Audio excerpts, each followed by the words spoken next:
Andhra Telangana famous ರೆಸಿಪಿನ ತೋರಿಸ್ತಾ ಇದ್ದೀನಿ. ಆ ಕಡೆ ಎಲ್ಲ ತುಂಬಾ ಸ್ಪೆಷಲ್, ಹಾಗೆ ಇನ್ಸ್ಟೆಂಟಾಗಿ ಜಸ್ಟ್ 20 ನಿಮಿಷದಲ್ಲಿ ಮಾಡಿಬಿಡ್ಬೋದು. ಹೊರಗಡೆಯಿಂದ ಕ್ರಿಸ್ಪಿಯಾಗಿ ಒಳಗಡೆ ಸಾಫ್ಟಾಗಿ ತುಂಬ ಚೆನ್ನಾಗಿರುತ್ತೆ. ಮಾರ್ನಿಂಗ್ ಬ್ರೇಕ್ಫಾಸ್ಟ್ಗೆ ಅಥವಾ ಈವ್ನಿಂಗ್ ಸ್ನ್ಯಾಕ್ಸ್ಗೆಲ್ಲ ಈ ರೆಸಿಪಿನ ಟ್ರೈ ಮಾಡ್ಬೋದು. ಕೆಲವೊಂದು ಟಿಪ್ಸ್ನ ಫಾಲೋ ಮಾಡ್ತಾ ಹೇಳ್ತಾ ಹೋಗ್ತೀನಿ, ಎಲ್ಲೂ ಸ್ಕಿಪ್ ಮಾಡಿದೆ ನೋಡಿ.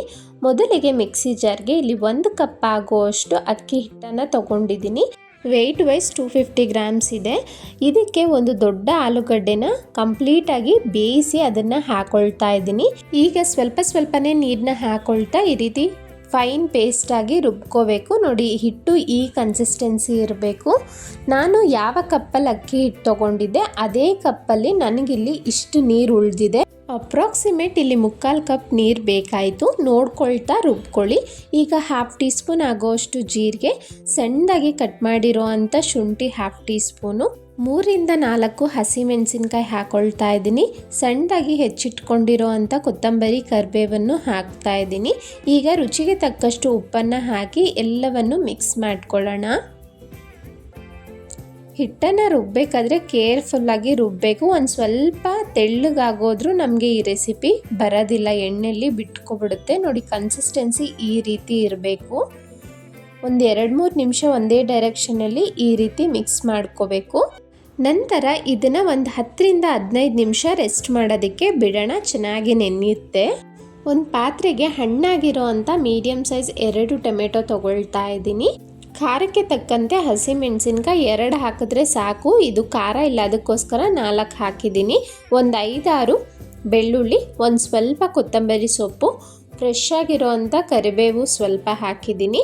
ಇದು ಮುಳುಗುವಷ್ಟು ಒಂದು 1/2 ಗ್ಲಾಸ್ ಆಗುವಷ್ಟು ನೀರು ಹಾಕಿ, ನಂತರ 1/2 ಟೀ ಸ್ಪೂನ್ ಜೀರಿಗೆ, ರುಚಿಗೆ ತಕ್ಕಷ್ಟು ಉಪ್ಪು. ಈಗ ಎಲ್ಲವನ್ನು ಚೆನ್ನಾಗಿ ಬೇಯಿಸ್ಕೋಬೇಕು. ಟೊಮೆಟೊ ಎಲ್ಲ ಕಂಪ್ಲೀಟ್ ಸಾಫ್ಟಾಗಿ ಆಗಬೇಕು.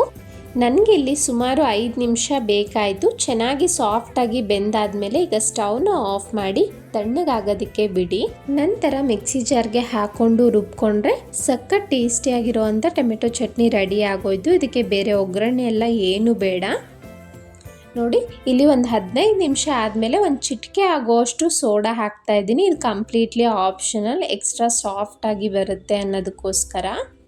ನೋಡಿ, ಎಲ್ಲ ಮಿಕ್ಸ್ ಮಾಡಿದ್ಮೇಲೆ ನಿಮಗೆ ಕನ್ಸಿಸ್ಟೆನ್ಸಿ ಈ ರೀತಿ ಇರಬೇಕು. ಇನ್ ಕೇಸ್ ನಿಮಗೆ ತೆಳ್ಳಗಾಗೋದ್ರೆ ಮೈದಾ ಹಿಟ್ಟು ಅಥವಾ ಅಕ್ಕಿ ಹಿಟ್ಟು ಹಾಕ್ಕೊಂಡು ಅಡ್ಜಸ್ಟ್ ಮಾಡ್ಕೋಬೋದು. ನನಗೆ ಪರ್ಫೆಕ್ಟಾಗಿ ಕನ್ಸಿಸ್ಟೆನ್ಸಿ ಇದೆ. ಎಣ್ಣೆ ಚೆನ್ನಾಗಿ ಕಾಯ್ದಿರಬೇಕು. ಕಾಯ್ದೆ ಹಾಕಿದ್ರೆ ಈ ರೆಸಿಪಿ ಚೆನ್ನಾಗಿ ಬರೋದಿಲ್ಲ. ಚೆನ್ನಾಗಿ ಎಣ್ಣೆ ಕಾಯಿಸ್ಕೊಂಡು ನಂತರ ಸ್ಟವ್ನ ಮೀಡಿಯಂ ಫ್ಲೇಮಲ್ಲಿಟ್ಟು ನಾನು ತೋರಿಸ್ತಿರೋ ರೀತಿಲಿ ಸಣ್ಣದಾಗಿ ಹಿಟ್ಟನ್ನು ಬಿಡಬೇಕು.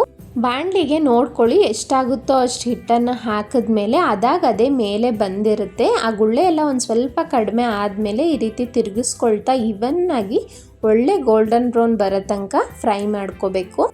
ಟೇಸ್ಟ್ ಅಂತೂ ತುಂಬಾ ಚೆನ್ನಾಗಿರುತ್ತೆ. ಎಷ್ಟು ಕೊಡ್ತಾ ಇದ್ರೂ ಖಾಲಿ ಮಾಡ್ತಾನೆ ಇರ್ತಾರೆ, ಅಷ್ಟು ರುಚಿಯಾಗಿರುತ್ತೆ. ಈವ್ನಿಂಗ್ ಸ್ನ್ಯಾಕ್ಸ್ಗೆಲ್ಲ ಟೀ ಜೊತೆ ಒಂದೊಳ್ಳೆ ರೆಸಿಪಿ. ಮೇಲೆ ಎಲ್ಲ ಕಂಪ್ಲೀಟ್ ಕ್ರಿಸ್ಪಿಯಾಗಿ ಒಳಗಡೆ ಸಾಫ್ಟಾಗಿ ತುಂಬ ಚೆನ್ನಾಗಿರುತ್ತೆ ಇದು. ನೋಡಿ, ಒಳ್ಳೆ ಗೋಲ್ಡನ್ ಬ್ರೌನ್ ಬಂದಿದೆ. ಇವನ್ನಾಗಿ ಎಲ್ಲವನ್ನು ಬೇಯಿಸ್ಕೊಂಡು ಈಗ ನಾನು ತೆಗಿತಾ ಇದ್ದೀನಿ. ಇದನ್ನು ಮೀಡಿಯಮ್ ಫ್ಲೇಮಲ್ಲೇ ಬೇಯಿಸಿರೋದ್ರಿಂದ ಎಣ್ಣೆ ಅನಿಸೋದಿಲ್ಲ. ನೀವೇನಾದರೂ ಲೋ ಫ್ಲೇಮಲ್ಲಿ ಬೇಯಿಸ್ಬಿಟ್ರೆ ಎಣ್ಣೆ ಹೀರ್ಬಿಡುತ್ತೆ, ತುಂಬ ಎಣ್ಣೆ ಆಗಿಬಿಡುತ್ತೆ. ನೋಡಿ, ನಾನು ತೋರಿಸ್ತಾ ಇದ್ದೀನಿ, ನೀವು ನೋಡ್ಬೋದು ಸ್ವಲ್ಪನೂ ಎಣ್ಣೆ ಅನಿಸೋದಿಲ್ಲ. ಈಗ ಇದನ್ನು ತೆಗೆದು ಒಂದು ಪ್ಲೇಟ್ಗೆ ಹಾಕ್ತಾ ಇದ್ದೀನಿ. ತುಂಬ ಕ್ರಿಸ್ಪಿಯಾಗಿ ಚೆನ್ನಾಗಿ ಬಂದಿತ್ತು. ನೆಕ್ಸ್ಟ್ ಬ್ಯಾಚ್ ಹಾಕೋದಕ್ಕಿಂತ ಮುಂಚೆ ಎಣ್ಣೆನ ಚೆನ್ನಾಗಿ ಕಾಯಿಸಿರಬೇಕು, ಆನಂತರ ನೆಕ್ಸ್ಟ್ ಬ್ಯಾಚ್ ಹಾಕಬೇಕಾಗುತ್ತೆ. ಇದ್ರ ಜೊತೆ ಮಾಡಿರೋ ಅಂಥ ಚಟ್ನಿ, ಹಾಗೆ ಒಂದು ಸ್ವಲ್ಪ ಪಕ್ಕದಲ್ಲಿ ಈರುಳ್ಳಿ ಹಾಕ್ತಾ ಇದ್ದೀನಿ. ಈರುಳ್ಳಿ ಹಾಗೂ ಚಟ್ನಿ ಜೊತೆ ಟೇಸ್ಟ್ ಮಾಡಿ, ಖಂಡಿತ ಎಲ್ರಿಗೂ ಇಷ್ಟ ಆಗುತ್ತೆ. ನನ್ನ ಚಾನಲ್ನಲ್ಲಿ ಹಲವಾರು ರೀತಿಯ instant recipe, lunch box recipes ಇದೆ. ಇಂಟ್ರೆಸ್ಟ್ ಇರೋರು ಚೆಕ್ ಮಾಡ್ಬೋದು. ಸವಿ ಕಿಚನ್ ಕನ್ನಡ ಮೊದಲನೇ ಬಾರಿ ನೋಡ್ತಿದ್ರೆ ಪ್ಲೀಸ್ ಸಬ್ಸ್ಕ್ರೈಬ್ ಮಾಡಿ. ಮೇಲೆಲ್ಲ ಕ್ರಂಚಿಯಾಗಿ ಸಿಗುತ್ತೆ ನೀವು ತಿಂದಾಗ, ಹಾಗೆ ಒಳಗಡೆ ಸಾಫ್ಟ್ ಆಗಿರುತ್ತೆ. ನಿಮಗೆ ಹೇಗೆ ಬಂತು ಅಂತ ಕಮೆಂಟ್ನಲ್ಲಿ ತಿಳಿಸಿ. ಹಾಗೆ ಈ ವಿಡಿಯೋ ಇಷ್ಟ ಆಯಿತು ಅಂದ್ಕೊಳ್ತೀನಿ. ಪ್ಲೀಸ್ ಲೈಕ್ ಮಾಡಿ, ನಿಮ್ಮ ಫ್ಯಾಮಿಲಿ ಫ್ರೆಂಡ್ಸ್ಗೆ ಶೇರ್ ಮಾಡಿ.